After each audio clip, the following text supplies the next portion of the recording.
What is up, everyone? My name is OJ and welcome to the PE Nintendo Switch news video. Today we've got a bunch of great topics for you, so let's go ahead and get right into it. So the official Elgato Gaming Twitter handle has talked about Nintendo Switch support for their HD60 game capture cards, and here's what they had to say. Quote, "What we unofficially know about Nintendo Switch support: 1. Can capture games. Good. 2. Capture home screen and OS. Good. 3. Capture in mobile mode with adapter."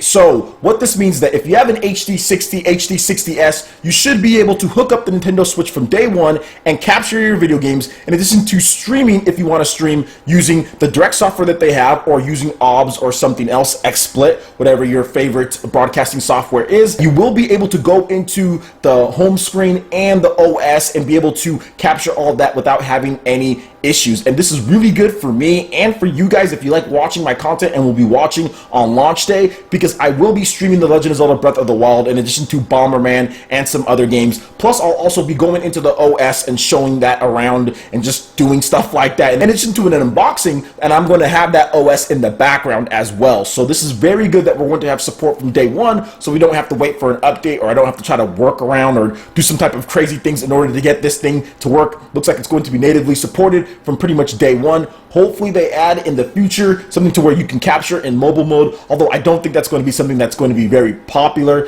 If anything, you can just basically just capture when you get back home, but hey, it is an extra feature hopefully that they can add in the future. Alright, and moving on to the GOAT, and what does that mean? The greatest mobile game of all time, that is Fire Emblem Heroes, is receiving new special maps starting tomorrow. So Fire Emblem Heroes is adding a new wave of release commemoration present maps under the special map list. Each map provides 3 orbs, and since there are 2 difficulties, there are a total of 6 orbs to obtain per map. A map will be added each week for 5 weeks, meaning there will be a total of 30 orbs up for grabs. The event kicks off tomorrow. Look for it to begin at 11 p.m. PT, 2 a.m. ET, 7 a.m. in the UK, and 8 a.m. in Europe. I've already said this before, I'll say it again. Fire Emblem Heroes is the GOAT when it comes to mobile games, when it comes to online. Pokemon Go, Super Mario Run, Miitomo don't hold a candle to Fire Emblem Heroes. Just what Intelligent Systems has done with the combat, what they've done with all the rewards that you get, being able to add your friends, just the concept of the game and having all the different heroes in there. Pretty much everyone from all the different games and going through is just a joy to play through. I think it's more dynamic. It creates an atmosphere to where you actually want to grind through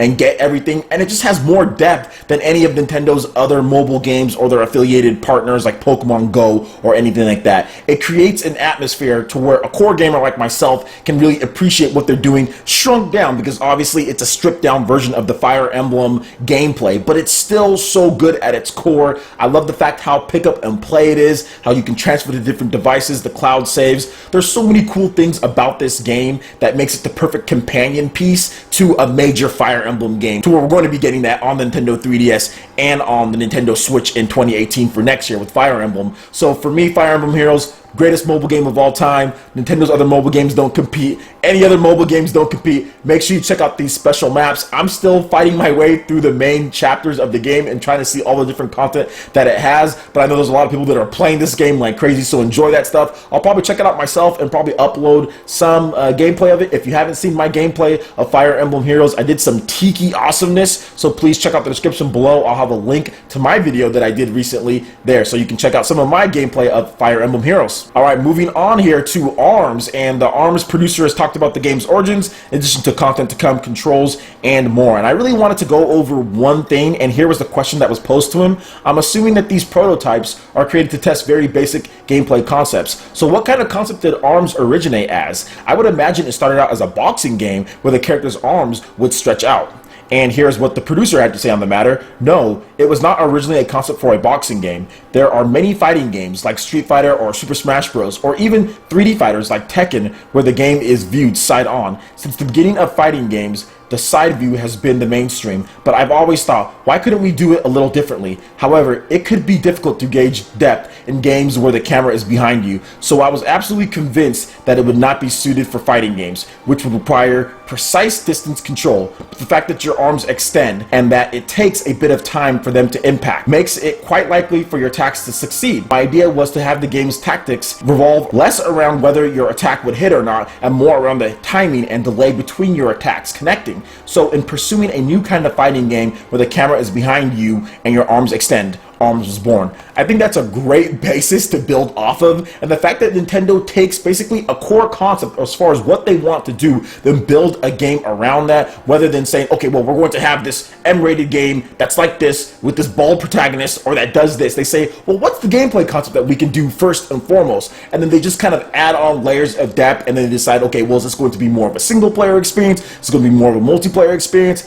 and it really just shapes out their game. And this is so cool, and I really like the part where we talked about judging the depth and how it would be hard for a 3D fighting game, but they concentrated on it having like the delay with you punching and how you can dodge and then counterattack, and how Arms was born based on that concept and how it would work in a 3D environment instead of following a 2D environment, because they already have Smash Bros. So that was probably my favorite part about that, and it just goes to show that Nintendo's always thinking about the next new thing. They're always thinking about something to do a little bit more. Since this is the Mario Kart producer on this game, I'm pretty sure there's going to be some wacky and zany arenas and areas based on some of the screenshots that we've already seen. There's going to be some destructible stuff as well. So I think this game Arms is going to do surprisingly well, especially for the time slot that it's released. Plus, we're going to have online gameplay, which is really good. There are going to be more characters that they're going to reveal at a later time. So I'm really looking forward to Arms and bopping all of you dudes online. Alright, and moving on to the last topic here. Anuma-san has talked about how The Legend of Zelda Breath of the Wild is a turning point for the series. Now, I can talk forever about this, and I might, but let's go ahead and get into what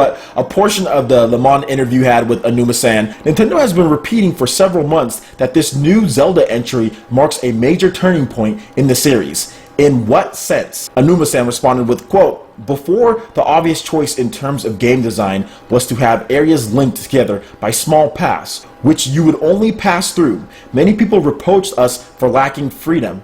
Even here, a lot of designers thought fun lay in following an existing path.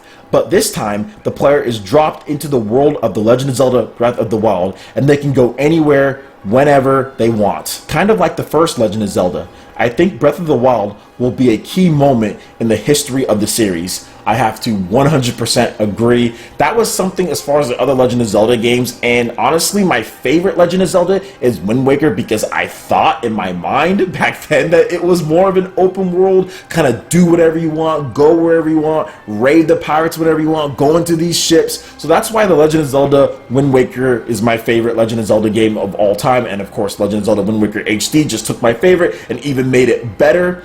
And I do feel that this game could definitely be my favorite, because I like that sense of freedom. I love the original Legend of Zelda. I think it's a fantastic game.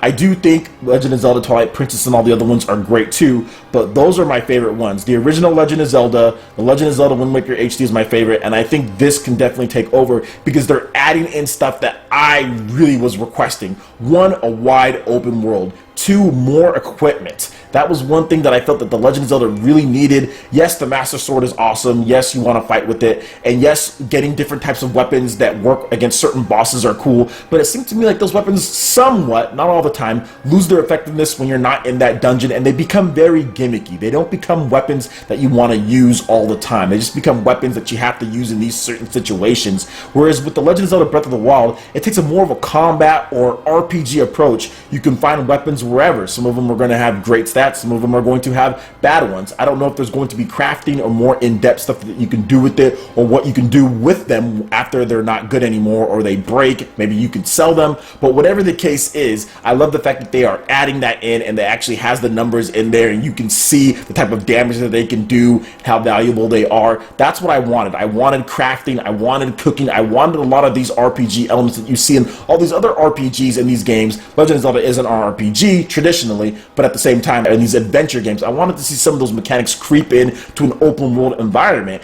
and they're definitely doing that. You're going to be able to get multiple horses. There's tons of shrines to explore. There's tons of areas to go. The graphics just look absolutely beautiful. I love the art style in the game. I think the art style really plays well to what the Zelda team can do. I loved Wind Waker's art style when it was first revealed. People were hating on it. I thought it was going to be great. I loved Wind Waker when it launched. I think Wind Waker HD is such a beautiful Legend of Zelda game. I think it looks better than any Legend of Zelda game that we've seen so far up until the Legend of Zelda Breath of the Wild. And the Nintendo Switch version is just running great. It's looking great, and I'm just getting ready to sit there with my Pro Controller. I'm going to have my nice Bluetooth headphones ready to go, and I'm going to get lost in The Legend of Zelda Breath of the Wild with all of you guys, of course, streaming from day one. So what are you guys looking forward to the most in Legend of Zelda Breath of the Wild? I want to talk about this a little bit more. I think for me, like I said, the open world is something that's great, but I want to hear what you guys think. And I feel that Legend of Zelda Breath of the Wild, they can really take this engine, take what they've done, and they can even take it steps further. I feel with the Nintendo Switch hardware, they didn't have enough time to potentially max this thing out. I think that they were still working things out in 2015, 2016 with the engine. If they take this and they make another Legend of Zelda game, I think there's an opportunity for it to actually be a 1080p 60 frames per second game and actually be more optimized and better as far as from engine design point than Legend of Zelda Breath of the Wild. I feel that they can take the open world and create a whole new world. They can create all new characters, and I think it can be just as exciting as Breath of the Wild is. It's no different for Nintendo. Don't waste what you've done here. So that's the biggest thing that I want to see going forward after this game, of course. I can't wait to play Legend of Zelda Breath of the Wild, but I want to see them take this engine, perfect it, master it, get it to the best that it can be running on the Nintendo Switch hardware, then release another Zelda game in a timely fashion. I don't want to wait 5-6 years for the Zelda game. 2 to 3 years would be fantastic. So if you get another one in, like, let's say 2019 or